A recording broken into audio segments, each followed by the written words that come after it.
এখন একটা প্রশ্ন আসছে বেশি যে মাস্ক পরে সালাত আদায় করলে সালাত হবে কিনা। অর্থাৎ যদি কোনো ব্যক্তি মাস্ক পরে নামাজ আদায় করে নামাজ হবে কিনা এবং এই ব্যাপারে ইসলাম কী বলে। অনেকেই বলে মাস্ক পরে নামাজ পড়লে নামাজ আদায় হবে না, আবার অনেকেই বলে হবে। এই প্রশ্নটা এখন আসছে যেহেতু অতীতে মাস্ক পরে সালাত আদায় করতে হয়নি, মানুষ করেনি, তাই এখন যেহেতু অনেকেই করছে অনেকে করে না, তাই এই বিষয়টা জানা প্রয়োজন।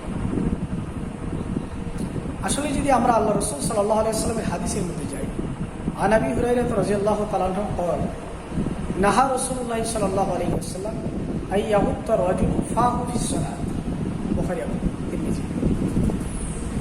আল্লাহ রসুল সাল্লাল্লাহু আলাইহি ওয়াসাল্লাম কোনো ব্যক্তি সালাতরত অবস্থায় সে তার মুখকে ঢেকে নিবে, এখান থেকে রসুল নিষেধ করেছেন।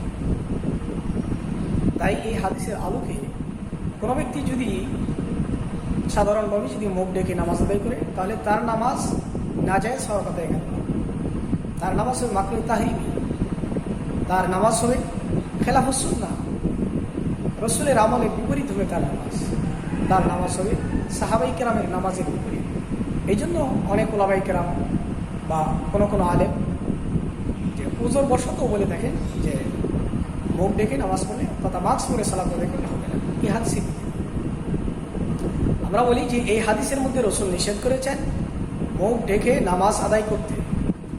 এই জন্য সাধারণভাবে মুখ ঢেকে নামাজ আদায় করা কোনো উযর ছাড়াই এটা হচ্ছে তার জন্য মাকরুহ তাহরিমি, সেটা করবেন অবশ্যই।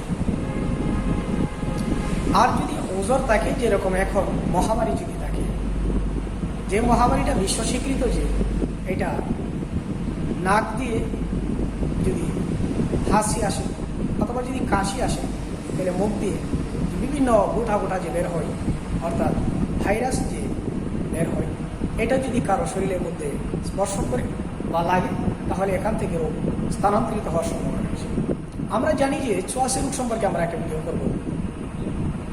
যদি আল্লাহ চান তাহলে একজন থেকে আরেকজনের মাধ্যমে রোগ বিভিন্ন মাধ্যমে ব্যাকটেরিয়ার মাধ্যমে এটা স্থানান্তরিত হতে পারে।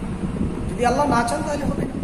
এই জন্য আমরা দেখতে পাই যে অনেক ব্যক্তি কোভিড-19 আক্রান্ত, আরেকজন তার শুশ্রূষা করছে, সে অসুস্থ হয়ে গেল। আর অনেক ক্ষেত্রে কোভিড-19 অনেকে আক্রান্ত, স্বামী আক্রান্ত, স্ত্রী তার সেবা করলো, অন্যরা সেবা করলো, তার কিছু হয়নি।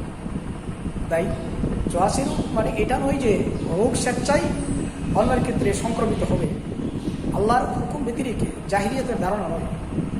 তবে এটাও নয় যে রোগ স্থানান্তরিত হতে পারে না। আল্লাহ যদি চান তাহলে বিভিন্ন মাধ্যমে বিভিন্ন ক্ষেত্রে রোগ স্থানান্তরিত হন, আর নয়তো হন না। এই জন্য যদি উযর থাকে, আযরুরাত তুবিহুল মাহদুরাত, প্রয়োজন যেটা, আযরুরাতুল্লাতী তুতাবারু ফিশ শারঈ, যে জরুরত শরীয়তের মধ্যে গ্রহণযোগ্য এবং উযর যদি থাকে তাহলে এই উযরের কারণে যেগুলো নিষিদ্ধ এগুলা জায়েজ হয়ে যায়। শরীয়তে গ্রহণযোগ্য উযর থাকে।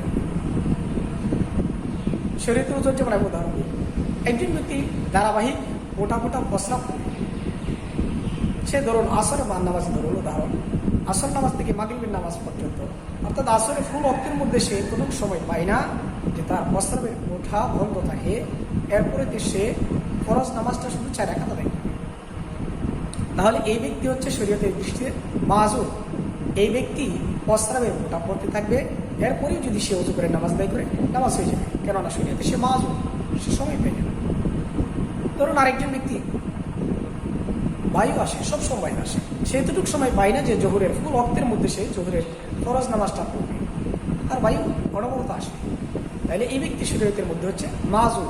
এই ব্যক্তি বায়ু নিয়েই সালাত আদায় করবে, ওযু করে, তার সালাত হয়ে যাবে।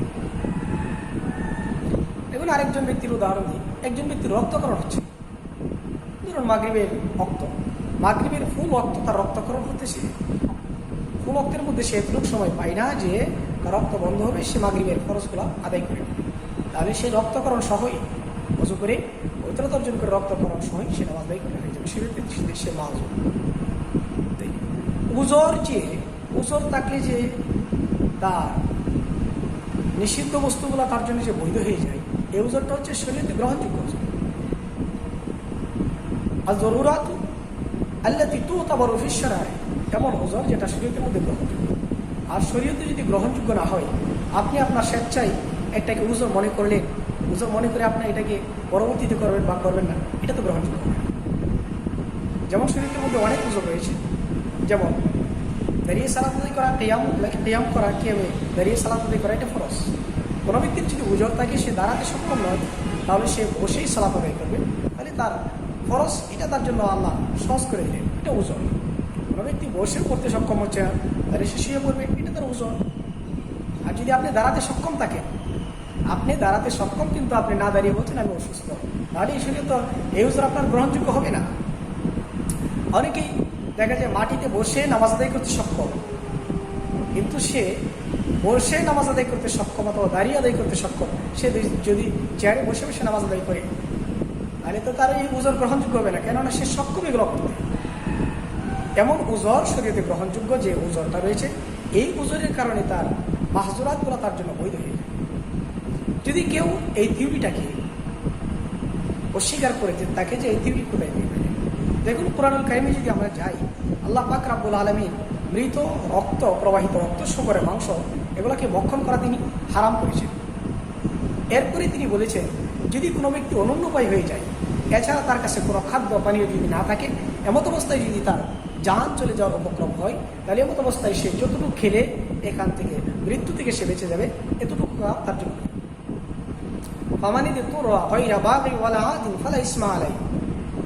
যে ব্যক্তি অনুন্নপায়ী হয়ে যাবে, এছাড়া তার কোনো খাবার নিয়ে এখন মৃত্যুবরণ করবে না কেন, তাহলে সে যদি খায়, সীমালঙ্ঘন না করে যতটুকু খেলে তার সে মৃত্যু থেকে বেঁচে যাবে, এতটুকু যদি সে খায়, তাহলে তার জন্য এটা জায়েজ হবে, তার ফালা ইসমা আলাই, তার কোনো গুনাহ হবে না।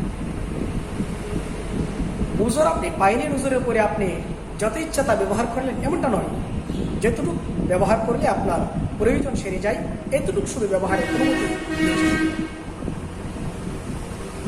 আর জরুরাত তা তাকাদ্দারু বিকদরি জরুরা, প্রয়োজন এতটুকুই ইসলামে আবশ্যক করবে, যতটুকু হলে তার প্রয়োজন সেরে যায়, এই জন্য অতিরিক্ত নেওয়া যাবে না। তাই এই মহামারী যেহেতু সেজদা দিলে বা সেজদার সময় ইত্যাদির সময় হাসি কাশি ইত্যাদির মাধ্যমে ভাইরাস ছড়তে পারে, মানুষের মৃত্যুর ঝুঁকি যেটার মধ্যে রয়েছে, এটা ইসলাম স্বীকৃত এবং বিশ্ব চিকিৎসা বিজ্ঞান স্বীকৃত। এই জন্য যদি কোনো ব্যক্তি যদি মহামারী যদি বেশি প্রাদুর্ভাব থাকে, তাহলে সে মাস্ক সালাত আদায় করে, ইনশাআল্লাহ তার সালাত আদায় হয়ে যাবে। এটা হচ্ছে খেলা পছন্দ যদি আপনি করেন, তাহলে তার নামাজ হয়ে যাবে। তবে যদি বিষয়টা এমন হয় যে আপনি অন্য কোথাও আপনি মাস্ক পরিধান করেন না, যখন নামাজে আসলে তো বর্ষার সময় আপনি মাস্ক পরিধান করেন, তাহলে এটা আপনি বলুন এটা কেমন করবেন। অন্য সব ক্ষেত্রে যদি প্রতিবন্ধকতা থাকে আর মহামারী যদি দেখা দেয়, রোগের যদি প্রাদুর্ভাব বেশি থাকে, তাহলে আপনি সব ক্ষেত্রেই মাস্ক পরে করছেন, তাহলে এখানে বেশি করতে পারেন। আর অন্য কোথাও করেন না, হাটে বাজার করেন না, এখানে এসে করবেন, তাহলে এটা কেমন হয়। যেন মাস্ক পরে যদি কোনো ব্যক্তি সালাত দেখবেন, আশা করি তার সালাত হয়ে যাবে। কেউ যদি এই ধারণা করে যে মাস্কই আমাকে মহামারী কোভিড-19 থেকে আমাকে রক্ষা করবে, মাস্কই তাকে রক্ষা করবে, এমন যদি কেউ ধারণা করে যদি মাস্ক পরিধান করে, তাহলে এটা বেশি হবে। যদি কোনো ব্যক্তি এই ক্ষেত্রটা অন্য ক্ষেত্রে প্রযোজ্য হবে, যদি কোনো ব্যক্তি ধারণা করি এই ঔষধই এইটাই আমাকে মুক্তি দিল, তাহলে এটাও তার জন্য নিষিদ্ধ হবে। অন্যান্য ঔষধ সেবন, যেমন যে আমি একটা ট্যাবলেট খাচ্ছি, এই ট্যাবলেটের কোনো ক্ষমতা নেই আমাকে রোগ থেকে মুক্তিদান করেন, মুক্তিদান করবেন আল্লাহ পাক রব্বুল আলামিন। ঠিক তদ্রূপভাবে আমি মাস্ক পরিধান করছি, হাসি কাশি বা ইত্যাদি দুর্বল ইত্যাদি ব্যাকটেরিয়া থেকে হেফাজত থাকার জন্য হেফাজত করে বলা তো আল্লাহ, তাহলে এই নিয়ে যদি কেউ মাস্ক পরিধান করে, তাহলে সে অবশ্যই মাস্ক পরিধান করতে পারে, আর ইসলামটা সমর্থন করে। অনেকেই বলে থাকে যে মাস্ক পরুন, মাস্কের উপর তাওয়াক্কুল না করে আল্লাহর উপর তাওয়াক্কুল। দেখো, মাস্কের উপর তাওয়াক্কুল না করে আল্লাহর উপর তাওয়াক্কুল। মাস্ক পরলে যে আল্লাহর উপর তাওয়াক্কুল ছুটে যাবে, বিষয়টা এমন নয়। মাস্ক পরলো, তাওয়াক্কুল হবে আল্লাহর উপর, বাকি হেফাজতের মালিক হচ্ছে আল্লাহ। এই মাস্কই তাকে মুক্তি দিচ্ছে, বিষয়টা এমন নয়। যেমন আপনি বিভিন্ন চিকিৎসা গ্রহণ করলেন, চিকিৎসার ক্ষেত্রে চিকিৎসায় আপনাকে রক্ষা করবে, এমন যদি আঁকিয়ে রাখে, তাহলে তো সমস্যাই। আপনি চিকিৎসা নিলেন, কিন্তু চিকিৎসা সুস্থতা দিবে আল্লাহ পাক রব্বুল আলামিন, হেফাজত করবে আপনাকে আল্লাহ। ঠিক তদ্রূপভাবে কোনো ব্যক্তি মাস্ক ব্যবহার করলো, এই মাস্কের মাধ্যমে আল্লাহ পাক রব্বুল আলামিন তাকে হেফাজত করতে পারে বিভিন্ন রোগ বা মুসিবত থেকে। এই হিসেবে মাস্ক করা মানে কি আল্লাহ তাওয়াক্কুল, এগুলো বিষয় কেমন নয়। আপনি দুনিয়ার সমস্ত ওসিলা গ্রহণ করবেন, আমরা বলেছি আল্লাহ রসুল সাল্লাহ সাল্লাম মাধ্যম গ্রহণ করেছেন। রসুল সাল্লাহ সাল্লাম যখন বিভিন্ন সংগ্রামে গিয়েছেন তখন তিনি সংগ্রামের দুনিয়ার বাহ্যিক সমস্ত আসবাব তিনি গ্রহণ করেছেন, চিকিৎসা গ্রহণ করেছেন, সাহাবায়ে-কেরাম চিকিৎসা গ্রহণ করেছেন, চিকিৎসা করেছেন, মাধ্যম গ্রহণ করেছেন দুনিয়ায়। আপনি যে যেখানে আছেন আপনার মাথার উপর যে ফ্যানটা ঘুরছে এটা কি মাধ্যম ছাড়া করছে? ফ্যান লাগাইলেন, তার দিলেন, সুইচ দিলেন, কারেন্টের লাইট সংযোগ দিলেন, এবার একটু নষ্ট হয়ে গেলে আবার ঠিক আছে। আপনি যখন শীত আসে তখন শীতের বস্ত্র মাধ্যম ব্যবহার করেন। আপনি যখন একদিকে যাচ্ছেন মাধ্যম ব্যবহার করেন গাড়ি। আপনি যখন একদিন আপনি যে গৃহের মধ্যে থাকবেন যাতে সূর্যের আলো আপনার শরীরে না লাগে মাধ্যম ব্যবহার করে চোখের সাথ দিয়েছেন। আপনার শরীরে যাতে সরাসরি আপনার শরীরে যাতে বৃষ্টি না পড়ে জন্য আপনি মাধ্যম ব্যবহার করছেন, আপনি উপর দিয়ে আবৃত করেছেন টিন দিয়ে তৈরি। এই ছাদ তথা টিন এগুলো যাতে না পড়ে যায় জমির মধ্যে, এই জন্য আপনি মাধ্যম ব্যবহার করেছেন, পিলার বা খুঁটি বা দেয়াল হিসেবে ব্যবহার করেছেন। আপনার যে ভিডিওটা দেখতেছেন এই জন্য আপনি মাধ্যম ব্যবহার করলে ইন্টারনেট ব্যবহার করলেন, মোবাইল চার্জ, ব্যাটারি ইত্যাদি আপনি মাধ্যম ব্যবহার করলেন। তাই যে মাধ্যম ব্যবহার করার মানেই যে হচ্ছে আল্লাহর উপর তাওয়াক্কুল ছুটে দেবে সেটা মনে রাখবে। বা তাওয়াক্কাল আলাল্লাহ, তোমরা তাওয়াক্কুল করো আল্লাহর উপরে। তার মানে এই নয় যে সব কিছু এনে দিয়ে তাওয়াক্কুল করবেন। কোনো ব্যক্তি যদি জানে তার এর মধ্যে তার রোগের শেফা রয়েছে, এরপরে যদি একইভাবে জানার পরেও যদি সেটা সক্ষম থাকা সত্ত্বেও যদি বর্জন করে তাহলে সে অবশ্যই গুনাহগার হবে, তাকে এটা গ্রহণ করতে হবে।